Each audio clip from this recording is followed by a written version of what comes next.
It can ruin a person's life, shatter their confidence, and isolate them from loved ones. You're full of resentment, you're full of fear, constantly walking on eggshells because you don't know what's going to happen. Things might be going well for a few days, and then all of a sudden he would just snap at me. It was scary, and it was soul destroying. Coercive control is a form of domestic abuse used to manipulate victims. It's evil, where victims wouldn't even imagine that someone would think up the things that they do. Those found guilty of coercive control crimes in Scotland can be sent to prison for up to 14 years. This legislation is groundbreaking, it's historic, it's been looked at by other countries in the world. But the warning signs can be dangerously difficult to spot for victims and authorities. There isn't often witnesses, there's no CCTV evidence, there's no forensics. This is Tom.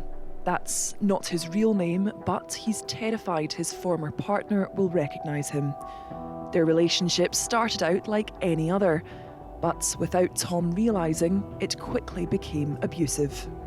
What kind of behaviours were you experiencing in your relationship that you now recognise were coercive control? I know everybody makes the joke about that. My missus has got my wallet. But my missus genuinely had my wallet, my finances, my national insurance number. I couldn't even go and get my hair cut, you know? It was mad. I couldn't go a half-hour walk without my phone blowing up. Had trackers on my phone. It's everything from the clothes you wear, how you interact with people, how you talk to people. It totally takes control of your life, that one bit at a time. It's subtle, but it's lethal. Coercive control is a form of manipulation that leaves a victim dependent on their abuser. This can be done through threats, intimidation, and monitoring of their movements. Abusers may also control their victims' finances and who they see and speak to.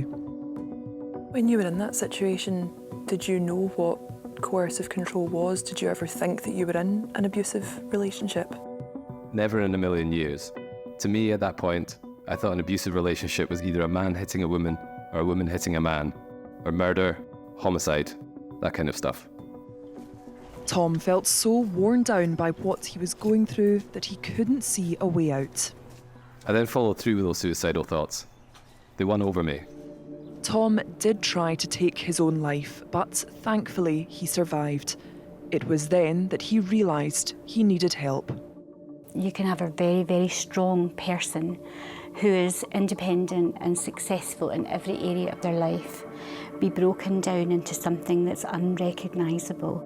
They lose jobs, they lose their sanity, and it can have a long-term physical effect on their health. Tom was introduced to No Feart, an abuse and trauma recovery group. Founder Lynn Harris is a survivor. Her father killed her mother when she ended their relationship.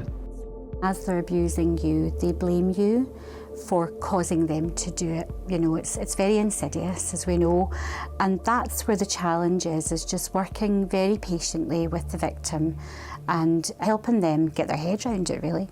Tom is no longer with his abuser. What kind of lasting impact has your experience had on you? For me, going into another relationship or even trying dating again is just terrifying. Because if I don't see the red flags and I end up in the same situation where I was before, what's going to happen to me? Scotland Tonight has obtained exclusive access to information that shows there were 1,333 charges under the Domestic Abuse Scotland Act 2018 relating to coercive control reported to the Crown Office and Procurator Fiscal Service between April and December last year. Research shows that year on year, more coercive control abusers are being prosecuted. Between 2019, when the new law came into force, and 2023, 6,640 charges were reported. I'm at Men Matter Scotland, a charity which supports men with their mental health. It also works with groups like No Feart, which runs a 12-step programme to help men work through traumas and identify abusive behaviours. And a big part of that is understanding coercive control. We've all made mistakes. and today is the first day of the rest of your life. We aim to get you to a place where you're honest with yourself and others. We've written programmes that are non-gendered specific, that work with men and women, and they're non-judgmental. It's just the information, and it works with perpetrators and victims as well. And coming into the community, we've picked up perpetrators that wouldn't otherwise be shown to the services. Brian hasn't experienced coercive control within his own relationships, but has been coming to Men Matter for years. Coming here, sharing things, I mean, it's a peer-to-peer group. Been able to get things off my chest that I couldn't talk about anywhere else. And being able to be that foil for others to talk to me about their issues is really, it's like everybody's grown together. Social and societal coercion may be a contributing factor to individuals understanding the bigger picture of choice.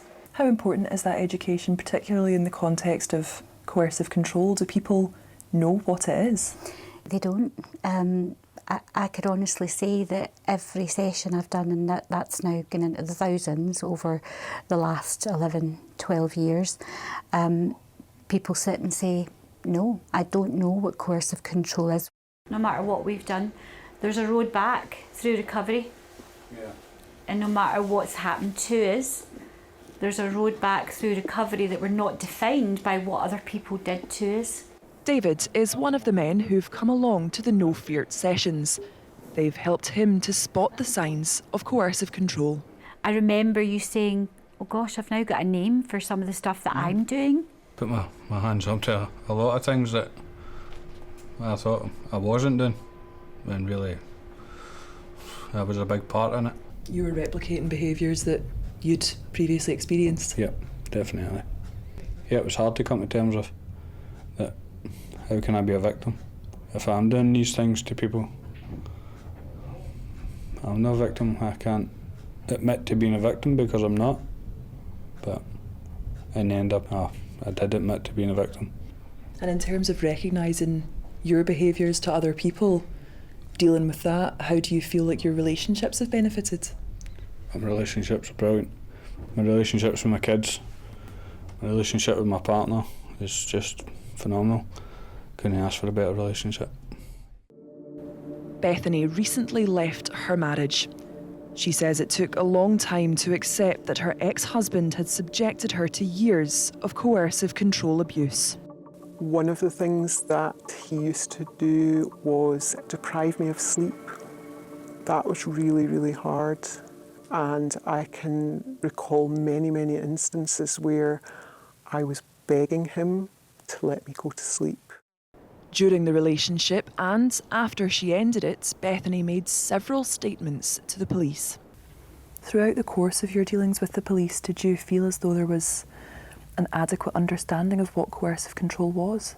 So my initial experience with the police was a very positive one. I described everything that had happened in my relationship, and when I had told them everything, one of the police officers said, I believe you have a case for coercive control here. But Bethany doesn't feel that support was consistent. Another time the police were called, they had no records of her initial statement. An officer came out and I had to relay the whole story again, and that officer said, wow, I can really see what you've been through here, but also went on to say, I'd think very carefully if I were you about taking this further. You need to think about the fact that your ex-husband could lose his job. Your children would be interviewed by specialist police officers, and that could be an extremely traumatic process for them. Do you really want your children to go through that? Lawyer Melissa Rutherford deals with domestic abuse cases every day. What kind of evidence would typically be needed in a case that you would see for coercive control? Direct evidence from the complainer in the case, the victim in the case, about their treatment. I think it can be very challenging. They might not be able to even recall the information that they require to provide to the police to then pass on for a prosecution. So it can be very challenging. And the worst thing that can be done is to re-traumatise someone. Eventually, Bethany decided not to pursue criminal charges against her ex-husband. I hadn't the confidence that it would change things. In fact, the fear was that my situation would be worse for me and my children. I think we need to be able to have more confidence in the system. I know people who have been bold and courageous, and they actually have reported to the police and they've had it investigated. But then as they go into the criminal justice system, they are facing an uphill battle towards justice for what's been done to them. When this legislation came in Scotland, it was hailed as a gold standard. Do you think it's lived up to that expectation? Not yet. I think it's progress, and I think it's great that Scotland are recognising that coercive control and domestic abuse is a serious societal issue and that there are many different forms, but I don't think we're there yet. Melissa has taken part in coercive control training, but within many industries, doing so is often voluntary. That's something Lynn would like to see change. More educational courses for frontline services, and this comes from the frustration of frontline services themselves. I think the judicial system needs to be trained as well, maybe more than they are. There just needs to be a confidence, and there's no confidence if there's no information and no training. We asked Police Scotland for an interview, but they declined. In a statement, they said officers are trained to look beyond physical abuse to identify coercive and controlling behaviours. Listening to victims is key. The Crown Office and Procurator Fiscal Service said prosecutors are working to build victims' trust and facilitate their safety through special measures, such as giving evidence away from the accused. It's still a very grey area because how do you prove it? You know what I mean? But until it's reported, it can't really be dealt with. So raising awareness, doing this today, it needs to be done. If you have been affected by any of the issues covered in Selena's report, help is available through Victim Support Scotland. It has a free support line on 0800 160 1985.